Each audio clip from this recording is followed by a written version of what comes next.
नमस्कार दोस्तों, स्वागत करती हूँ आपका। एक अरब तपते हुए रेगिस्तान में यात्रा कर रहा था। साथ में था उसका ऊँट और ऊँट पर लदा था ढेर सारा सामान। ऊँट और अरब दोनों ही पसीने से तरबतर थे। गर्मी से थक कर अरब ने फैसला किया कि अब वह कहीं आराम करेगा।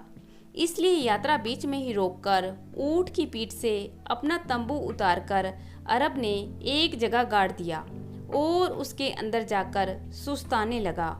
ऊँट भी छाया चाहता था, मगर अरब ने डपटकर उसको धूप में ही खड़े रहने का हुक्म सुना दिया।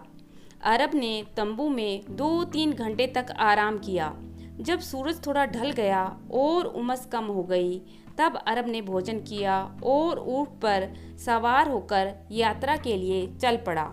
ऊँट बेचारा मन मसोस कर रह गया। उसे गुस्सा तो बहुत आ रहा था अपने मालिक पर क्या करता। अब रात हो गई, मौसम ठंडा होने लगा था। रेगिस्तान में दिन जितने गर्म होते हैं, रातें उतनी ही ठंडी होती हैं। आधी रात होते होते अरब के दांत ठंड से किटकिटाने लगे, तो उसने फिर ऊँट को रोका और उसकी पीठ से तंबू उतारकर रेत में ही लगाया और उसके अंदर घुसकर आराम करने का विचार किया। इस बार ऊँट पहले से ही तैयार था। उसने कहा, मालिक, मुझे भी ठंड लग रही है।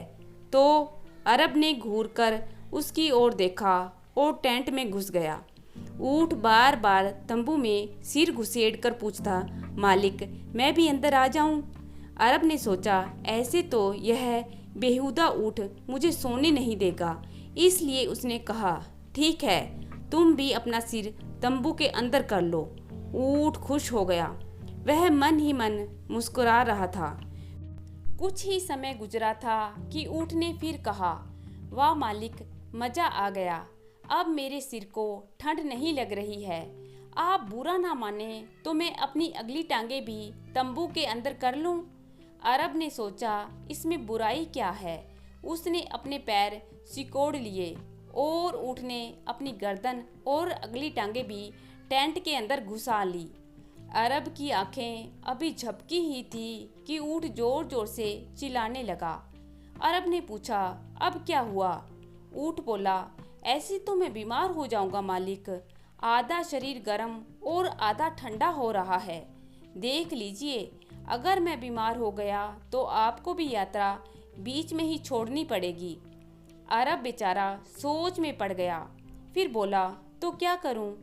करें क्या मालिक, मैं बाकी शरीर भी अंदर कर लेता हूं। ऊँट बोला, नहीं नहीं, इस तंबू में 2 की जगह नहीं है। हाँ, यह बात तो है मालिक। ऊँट बोला, ऐसा कीजिए, आप बाहर निकल जाइए, मैं अंदर लेट जाता हूँ। यह कहकर ऊँट तंबू के अंदर घुस गया और अरब को सारी रात रेगिस्तान की ठंड में गुजारनी पड़ी। इस तरह समझदार ऊँट ने अपना बदला चुकाकर सारा हिसाब किताब बराबर कर लिया। तो दोस्तों, आशा करती हूँ कि आज की कहानी आप पसंद करेंगे। धन्यवाद।